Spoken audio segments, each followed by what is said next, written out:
Très bien, merci. Bah, écoutez, je vous propose de démarrer, ça fera arriver les derniers, et avant que nos estomacs ne crient trop famine, comme ça, on va pouvoir entamer ce webinaire. Merci beaucoup à chacune et chacun de vous être connectés aujourd'hui ou rendus disponibles pour nous parler plus en détail de la Serbie, qui est notre sujet aujourd'hui. On est ravis donc à la Team France Export Normandie avec Famé Challenge de vous proposer ce webinaire qui sera animé donc par différentes personnes de la CCI France Serbie, mais également de la Chambre de commerce et d'industrie de Serbie.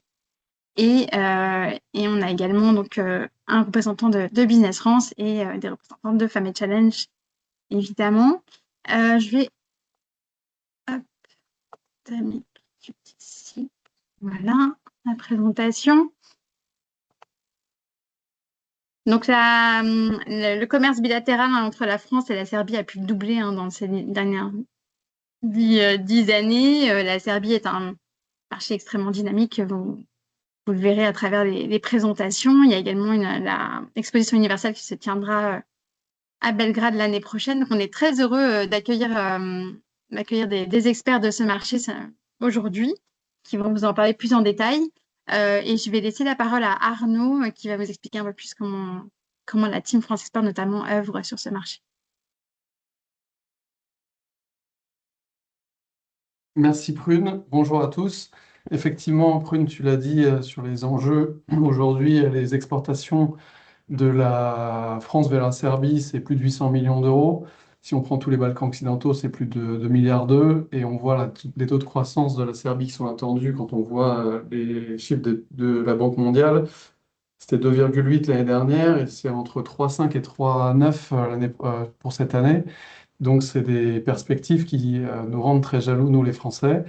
Moi, je suis le directeur du bureau Business France d'Athènes en Grèce qui couvre les Balkans occidentaux à travers un dispositif avec des partenaires.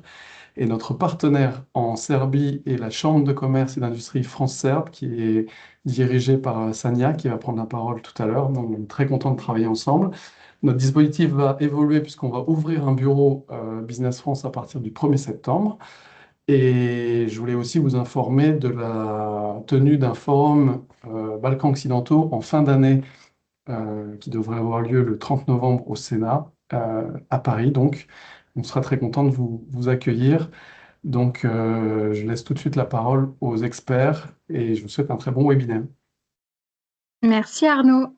On va effectivement passer la parole à Misha Raznatovic, qui est président honoraire de la Chambre de commerce et d'industrie serbe à Paris.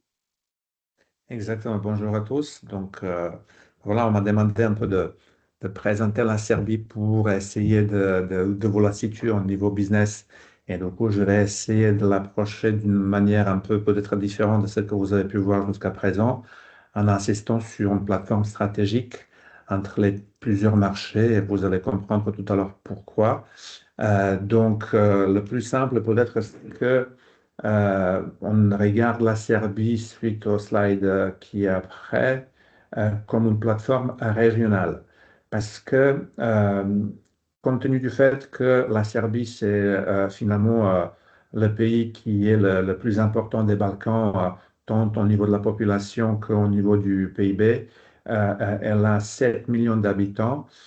Surtout, à mon sens, hein, elle doit être considérée pas seulement comme un marché local en soi, mais plutôt comme une sorte de plateforme entre l'Union européenne d'un côté, les différents corridors commerciaux d'autre côté, et les Balkans eux-mêmes, compte tenu du fait que la Serbie se situe au centre des Balkans. Et comme vous savez, c'est une des républiques maintenant pays de l'ex-Yougoslavie. Donc, c'est pour ça qu'au niveau culturel, bah, finalement, à mon sens, hein, on parle la même langue, voilà, on se comprend bien. Du coup, la Serbie, elle est vraiment un acteur de premier plan par rapport à toute cette région. Donc, le positionnement logistique, à mon sens, il est important compte tenu du fait que la Serbie, d'une part, se trouve sur le Danube, donc qui est un vrai corridor donc fluvial. Aussi, il y a plein de corridors routiers qui sont développés ces dernières années avec les différentes autoroutes qui ont été bâties, qui continuent à être finalisé, à mon avis, d'ici quelques années. Donc, ça va être vraiment couvert à tous les niveaux, au niveau de tous les différents corridors. Il y en a 5 ou 6.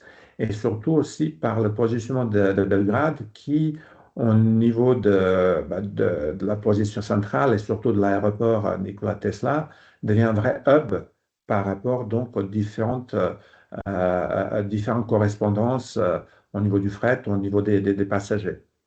Et donc, c'est pour ça qu'à mon sens, la Serbie peut servir vraiment de base pour produire, distribuer, sourcer, se développer tant régionalement que probablement internationalement si on utilise la Serbie comme une sorte de plateforme d'exportation. Et c'est là, par rapport au slide suivant, vous allez pouvoir comprendre pourquoi j'insiste sur cette plateforme, parce que la Serbie, compte tenu de différents accords de libre-échange avec pas mal de pays, comme vous pouvez constater tout à l'heure, enfin, plus dans le deuxième paragraphe, d'un côté l'Union européenne, mais surtout la Chine, l'Égypte, la Russie, Turquie, etc., a accès à plus de 2,5 milliards de consommateurs.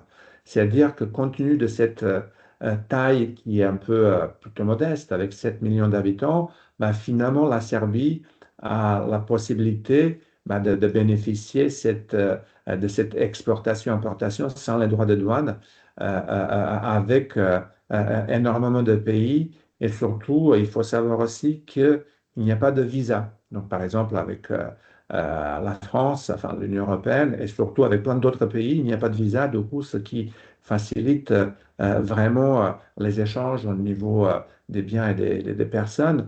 Et ça devient vraiment un centre, enfin un hub européen, à mon sens.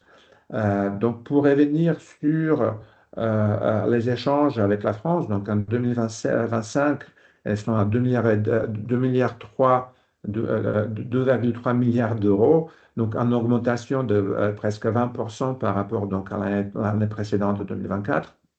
Et donc, en gros, sur les exportations de la Serbie, ce qui domine, c'est les fruits rouges, mais aussi les pneumatiques, les pièces automobiles ou aluminium. Et au niveau de l'importation, c'est plutôt les biens de consommation et les médicaments que je sortirai parmi d'autres secteurs d'importation qui sont présents. Donc, c'est pour ça que on peut considérer la Serbie comme une sorte d'implantation de proximité par rapport donc à sa situation, mais aussi c'est possible aussi d'envisager une sorte d'intégration industrielle compte tenu du fait que au niveau de la production industrielle, elle est vraiment en Europe, à mon sens. Enfin, aujourd'hui, elle n'est pas encore dans l'Union européenne, mais ça ne devrait pas tarder. Et donc, au niveau de la production industrielle, elle est un peu avantageuse par rapport à cette proximité, par rapport à d'autres pays un peu plus lointains où aujourd'hui, au niveau logistique, on voit qu'est-ce que ça peut donner au niveau des complexités. Après, sur le slide suivant, on peut réfléchir ou surtout apprécier l'environnement compétitif et dynamique de la Serbie. Donc, il faut savoir que l'impôt sur les sociétés, il s'élève à 15%. Aujourd'hui, le chômage il est autour de 9%, un peu moins. L'inflation, elle dépasse un peu 4%, mais surtout, au niveau des notes des différentes agences de notation, depuis 1 ou 2 ans, on a commencé donc à faire partie de ces notations et donc elles sont plutôt, enfin la Serbie est plutôt évaluée au niveau de BB+, par exemple par Fitch, ce qui est plutôt positif. C'est-à-dire qu'au niveau des crédits, la Serbie est considérée comme un marché stable. Donc il faut aussi noter que le salaire médian net, il est autour de 700 euros. Pourquoi j'insiste sur ce salaire-là? Parce que le salaire net moyen, compte tenu du fait qu'il y a plein de gens qui gagnent bien leur vie, notamment dans le domaine d'IT. Donc, il faut regarder plutôt ce salaire médian net qui est autour de 700 euros, c'est-à-dire que 50% de la population au niveau de salaire moyen touche ce salaire-là. Et il faut noter aussi que, par exemple, le SMIC, il est autour de 460 euros net. et 620 euros brut. Ça, c'est aussi important pour pouvoir l'apprécier. Ou par exemple, au niveau de la location des biens, il faut compter à peu près 3 euros par mètre carré. Donc, ça dépend un peu où ça se situe, dans quelle ville, etc. Il faut bien évidemment distinguer le Belgrade de le reste de la Serbie parce que, comme en France, entre Paris et le reste de la France, Belgrade, il est un peu plus cher que toutes les autres villes de Serbie. Et Sanja, je crois, vous montrera tout à l'heure finalement une image de la Serbie avec quelques autres villes qui sont importantes. Il faut savoir que Belgrade, il a autour de 2 millions d'habitants et qui est la capitale, la plus grande ville des Balkans. Il faut noter aussi qu'il y a plein d'incitations publiques pour permettre à des entreprises à s'installer. Je ne vais pas me attarder dessus parce qu'il y a des zones franches, il y a différents avantages fiscaux qui sont plutôt ciblés. Mais il faut surtout souligner qu'en 2024, puisque pour le 25, on ne connaît pas encore les chiffres, en 2024, il y avait 5,2 milliards d'euros d'investissement direct, qui est un record national donc, depuis plusieurs années. Et je terminerai peut-être par le slide suivant où je vais essayer d'insister sur les opportunités pour les entrepreneurs français. Donc, comme je l'ai indiqué tout à l'heure, à mon avis, c'est plutôt la proximité culturelle et géographique qui doit être prise en considération. Il faut savoir que les différents secteurs sont intéressants, à mon sens, surtout pour les PMU, l'agriculture, la BTP, le bois et le textile. Sans parler des autres secteurs qui sont déjà assez connus à mon sens, qui sont surtout l'IT, mais aussi l'industrie, surtout qui est liée à l'automobile. Donc, à mon sens, pour les investisseurs français, enfin les investisseurs et les entrepreneurs, ce qui peut être intéressant, c'est de réfléchir à nouer des partenariats avec des sociétés serbes plutôt que d'y aller pour ouvrir une société un peu ad hoc, ce qui n'est pas exclu non plus, mais savoir que quand on a des relais sur place, ça donne toujours des meilleurs résultats. Donc voilà pour la petite présentation. Après, je passe la parole à Sanja qui vous expliquera un peu plus sur la présence des entreprises françaises en Serbie. Merci, Micha. Donc, on a Sanja Ivanic, directrice générale de la Chambre de commerce et d'industrie France-Serbie, donc, qui nous parle en direct de Belgrade. À toi, Sanja, merci. Merci Prune, merci de l'invitation. Donc Micha vous a déjà dit pas mal de choses. Je vais essayer de ne pas répéter les informations. Alors ça, c'est pas évident puisque je ne peux pas changer de slide. Donc voilà la petite carte dont Micha a parlé. Juste pour ceux d'entre vous qui ne situent pas la Serbie, là voilà la Serbie. Les villes principales, c'est Niš, Kragujevac et Novi Sad, à part Belgrade évidemment. Donc vous voyez, c'est un pays qui est au cœur de l'Europe et au carrefour de l'Europe occidentale et du Moyen-Orient. Donc, un carrefour assez stratégique qui, effectivement, explique beaucoup l'attractivité de la Serbie. Slide suivante, s'il vous plaît. Donc, en ce qui concerne la présence française en Serbie, il y a aujourd'hui autour de 130 entreprises françaises.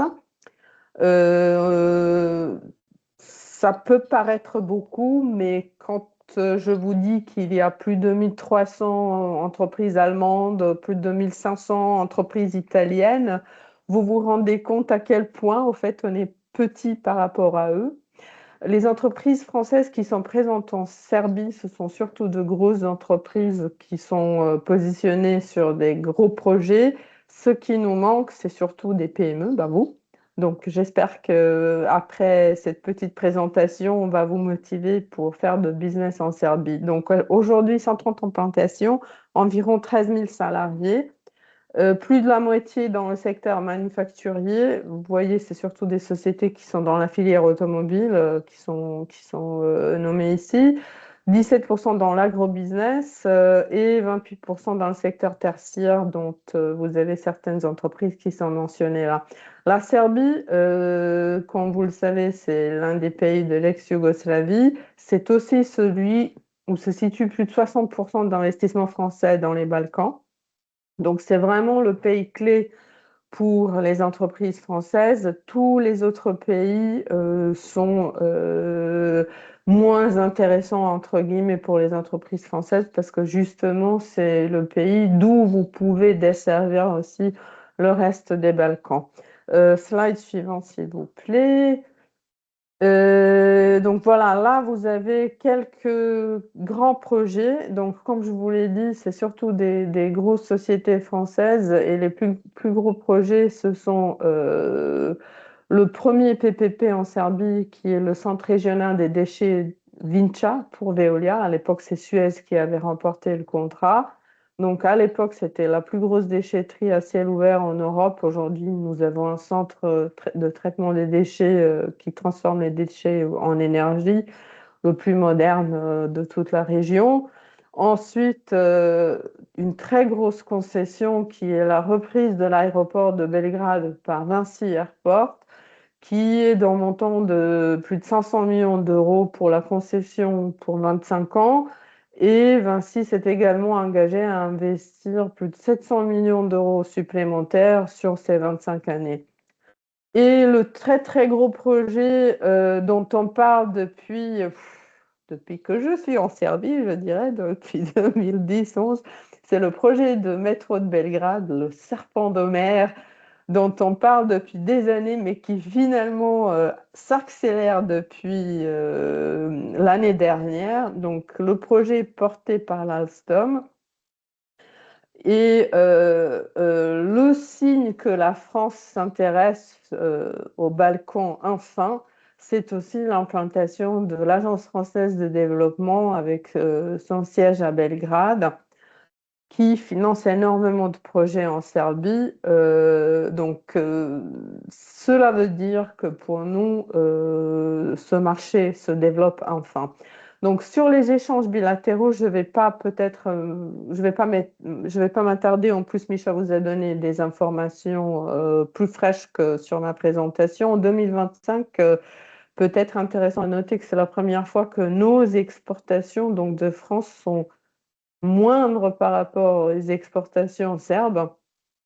Donc, à nous de le rattraper en 2026 pour qu'on ait encore le suffisite. Voilà, ça, c'est des secteurs porteurs tels que nous le voyons. Ce sont les infrastructures et le BTP, énergie et environnement, agriculture et agroalimentaire, nouvelles technologies et la filière automobile.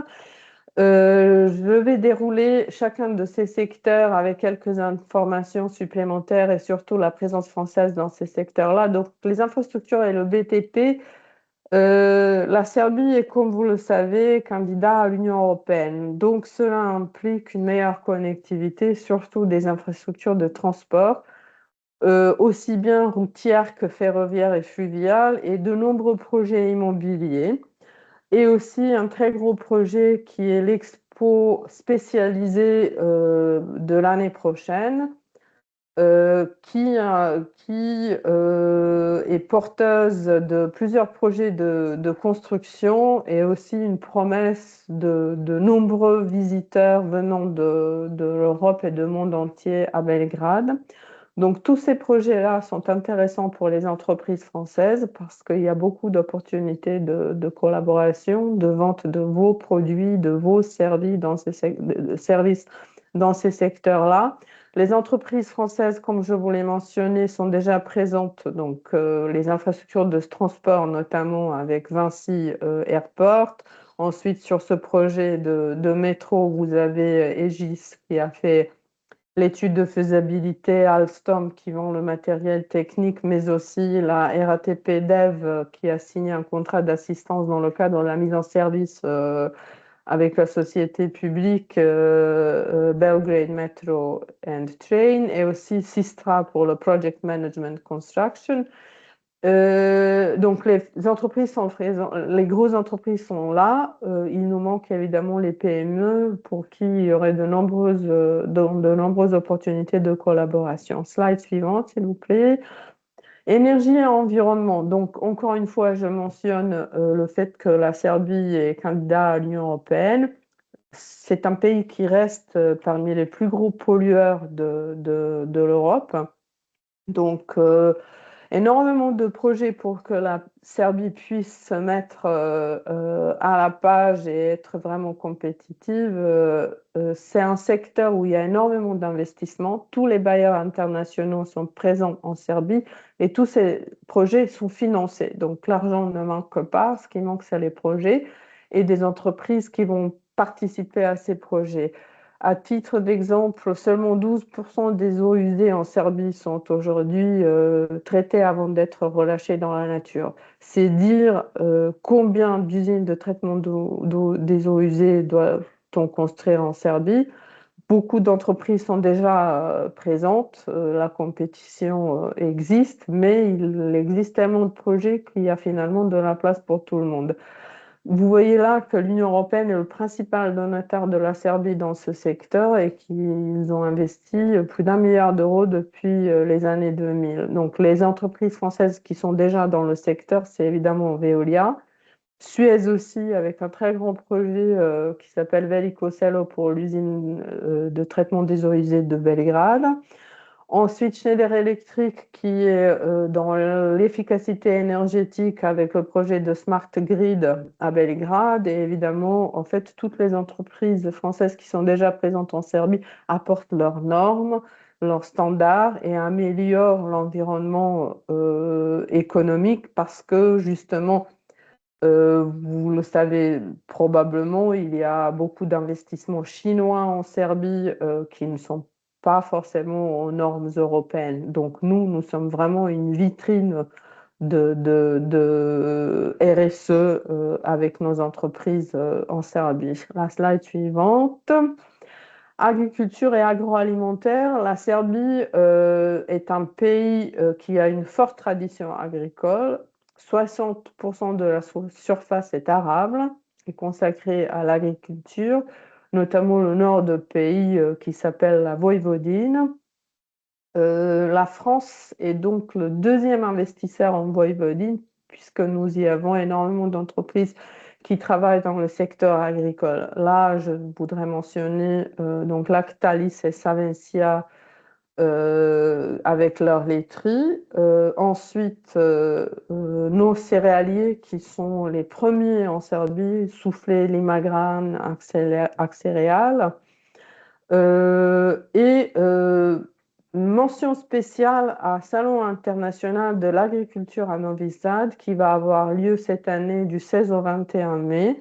C'est le plus grand salon agricole de toute la région et aussi l'occasion idéale pour les entreprises du secteur de rencontrer des partenaires, des distributeurs, des fournisseurs aussi. Donc, si vous travaillez dans ce secteur-là ou si vous connaissez qui est dans ce secteur-là, n'hésitez pas à participer. C'est une mission que nous avons labellisée, donc vous le trouverez dans le calendrier export de Business France. N'hésitez pas à venir vers nous et à participer si vous en avez l'occasion. Les nouvelles technologies, Micha en a déjà parlé, c'est le secteur qui a la plus grosse croissance en Serbie ces dernières années. Les exportations sont chaque année de 20 à 30% supérieures par rapport à l'année précédente, donc cette tendance se poursuit. Il y a aussi quelques entreprises françaises qui sont dans ce secteur-là. La plus intéressante, sans doute, c'est Schneider Electric qui emploie près de 1000 ingénieurs dans le centre de recherche et de développement à Novi Sad et qui développe là-bas leur logiciel pour le secteur énergétique qu'ils exportent ensuite partout dans le monde. Et la société Eviden, Atos, Ubisoft. Il y a également la French Tech qui est présente à Belgrade, qui a été fondée en 2019. Donc cela témoigne effectivement d'une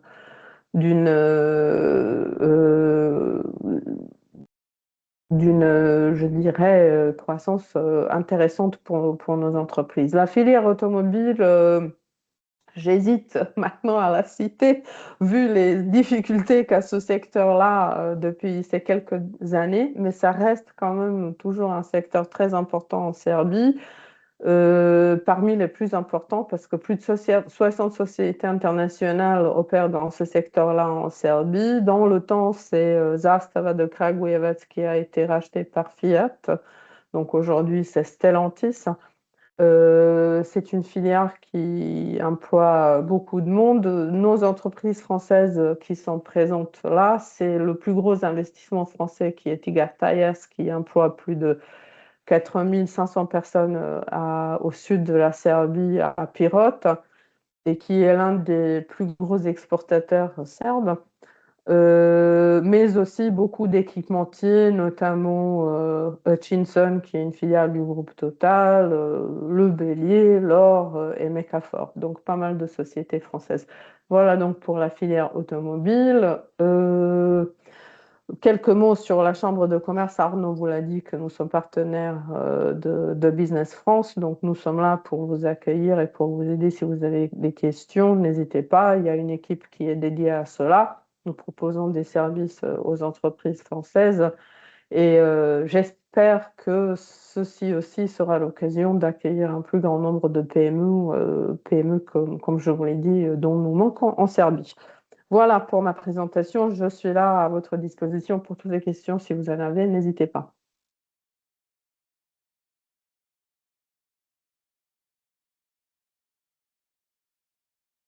Hop, excusez-moi, je n'arrivais pas à remettre mon micro. Merci beaucoup, Sania, pour cette présentation. Donc, avant d'aller en Serbie, nous, on vous propose de vous amener la Serbie en Normandie. Et ça, c'est une belle initiative du réseau Femmes Challenge qui s'étend à l'international, qui a cette formidable force de réseau de femmes entrepreneurs et qui donc un programme avec des entrepreneurs serbes. Et je vais laisser Virginie Panier, mais Héloïse également, si tu veux compléter, déjà nous présenter ce que c'est que le réseau Femmes Challenge et puis cette initiative donc avec une délégation serbe en Normandie. Merci. Virginie, qui est à l'origine de ce fabuleux échange, si tu me laisses quelques secondes pour présenter le réseau, je te remercie beaucoup. Femmes Challenge, donc c'est un dispositif des chambres de commerce de Normandie, créé en 2017 avec le constat que les femmes entrepreneurs, d'une façon globale dans la société, étaient peu visibles et avaient une place plutôt restreinte dans les réseaux professionnels masculins. Et donc Léa Lassara, la fondatrice du réseau Family Challenge, qui était à l'époque présidente de la Chambre de commerce de Seine-et-Suer, a souhaité construire ce réseau pour permettre aux femmes entrepreneurs de s'inspirer, de développer leurs compétences et de réseauter dans un réseau qui se veut mixte, j'insiste là-dessus, mais qui est piloté et qui rend visible ces femmes entrepreneurs. Donc aujourd'hui, c'est une communauté de plus de 1000 dirigeantes du territoire normand. C'est différents dispositifs d'accompagnement toute l'année qui vont du prêt d'honneur pour les femmes entrepreneurs, le mentorat en interne, des événements de networking tout au long de l'année. Et donc, depuis cette année, récemment, donc, la volonté de notre présidente Audrey Régnier de s'ouvrir à l'international, puisque l'export est aussi un levier de croissance pour les entreprises normandes et leurs dirigeantes. Et c'est grâce au Café de Paris, donc en fait, on a différentes communautés qui sont installées un petit peu partout, qui se rencontrent chaque mois, qu'est née cette volonté de créer un partenariat avec la Serbie. Et donc Virginie, je te remercie pour tout ça et je te laisse expliquer Alors, la suite. merci beaucoup pour l'introduction. Alors moi, oui, effectivement, je fais partie du réseau Femmes Challenge et plus précisément du Café de Paris qui est piloté par Tatiana Novik qui n'a pas pu être là aujourd'hui, mais cette initiative, elle vient aussi en partie de Tatiana qui a créé un rendez-vous avec l'ambassade de Serbie à Paris. Et du coup, de cette première rencontre est née la volonté de chacune qui avait participé, parce qu'il s'agit d'un réseau de femmes, qui avait participé à cette première journée, de se dire mais pourquoi on n'irait pas plus loin? Et l'idée donc de créer ces premières rencontres, ça va dans le sens de l'ouverture à l'international. Moi, pour ma part, j'ai un lien d'attache avec la Serbie parce que je suis dans une famille composé de Serbes et de Français. Donc, on est pile dans le sujet. Et donc, on organise ces premières rencontres avec les bonnes volontés de chacun. Et on l'a ouvert donc aux entrepreneuses serbes pour venir. Alors, le 20 mai, ce sera à Paris, à l'ambassade de Serbie en France. Et ensuite, on va aller faire un petit séjour en Normandie, donc le 21 mai, avec voilà, on va s'appuyer sur l'expo, la Business Expo à Rouen, pour faire venir toutes ces femmes entrepreneurs serbes.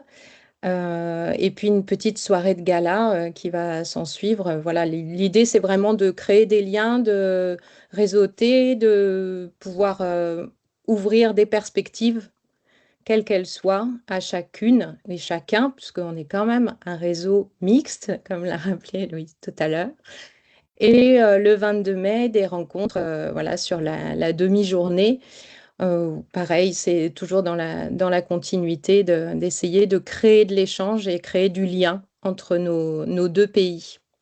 Voilà ce que je peux en dire. Et on a déjà une vingtaine d'entreprises serbes qui se sont inscrites. Ça avance bien et on est très, très contente. On a hâte de recevoir toutes ces femmes en France. Et l'année prochaine, nous irons en Serbie. Et juste Merci. pour compléter, Virginie, voilà. donc pour ce qu'on vous a affiché au niveau du calendrier, que ce soit le Business Expo, la soirée de gala, c'est bien entendu ouvert à toutes les entreprises, tous les dirigeants du territoire qui ont envie aussi de célébrer ce partenariat avec nous. Voilà, donc soit sur le Business Expo de Rouen le jeudi matin ou à la soirée de gala, voilà. Il y a un petit côté payant ou gratuit selon les événements, mais vous êtes tous les bienvenus. On sera ravis de célébrer ce premier rendez-vous sur 2026 avec vous. Merci à toutes les deux. Donc, les rendez-vous sont également organisés avec Enterprise Europe Network et notamment Géraldine qui est connectée aussi. Je ne sais pas, Géraldine, si tu veux en dire 2 mots. Non, c'est quand même. En tout cas, ce sont des créneaux voilà, de rendez-vous qui sont attribués aux entreprises intéressées. Et donc, les vingtaines d'entreprises serbes qui seront présentes vont exprimer leurs besoins et les solutions qu'elles recherchent en venant en Normandie. Donc, elles sont exprimées ici. Donc, n'hésitez pas, en fonction des secteurs et des solutions, services ou produits que vous pouvez proposer, voilà, à solliciter avec Géraldine. Oui, mais j'arrivais pas à remettre ni la caméra ni le micro. J'ai meublé. Ouais, merci beaucoup, Prune. Oui, du coup, on a commencé à travailler sur l'organisation de rendez-vous. Effectivement, on a une belle délégation d'une vingtaine d'entreprises. Prune, sur le slide, tu as repris les secteurs d'activité des entreprises qui seront présentes. Et on est en train de travailler donc avec mes collègues Ingrid et Clémence. Et on a déjà une petite dizaine de rendez-vous qui se sont confirmés. Donc voilà, on est en pleine prospection et recherche d'opportunités aussi pour nos entreprises normandes à rencontrer cette délégation serbe. Donc si vous avez des idées, parce que je vois qu'il y a beaucoup de collègues aussi CI qui sont connectés, n'hésitez pas à revenir vers nous et à proposer des entreprises normandes qui pourraient rencontrer ces entreprises serbes. Merci beaucoup. Écoutez, on a encore un petit peu de temps. Si vous avez des questions, des commentaires par rapport à ce qui s'est dit, n'hésitez pas. On vous enverra de toute manière le support, le lien d'inscription, enfin les liens d'inscription, différentes séquences proposées en partenariat avec Femmes et Challenge et les contacts également des personnes qui ont pris la parole ce matin. Je vais arrêter ça. Est-ce que vous avez des points particuliers à soulever ou des interrogations par rapport à ce qui a été dit? N'hésitez pas.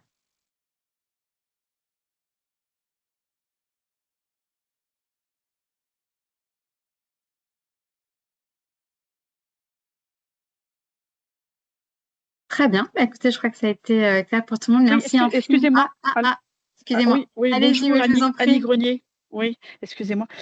Oui, j'avais une question. Est-ce que pour échanger avec les entreprises serbes, l'anglais, j'imagine, est courant, c'est facile ou il faut forcément un Anglais, c'est parfait. traducteur?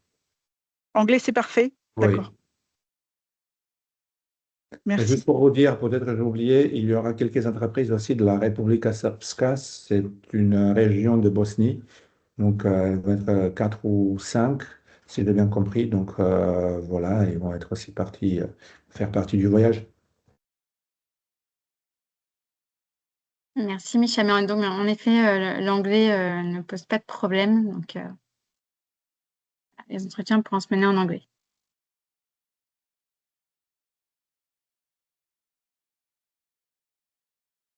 Est-ce qu'il y avait d'autres questions ou interrogations ou commentaires?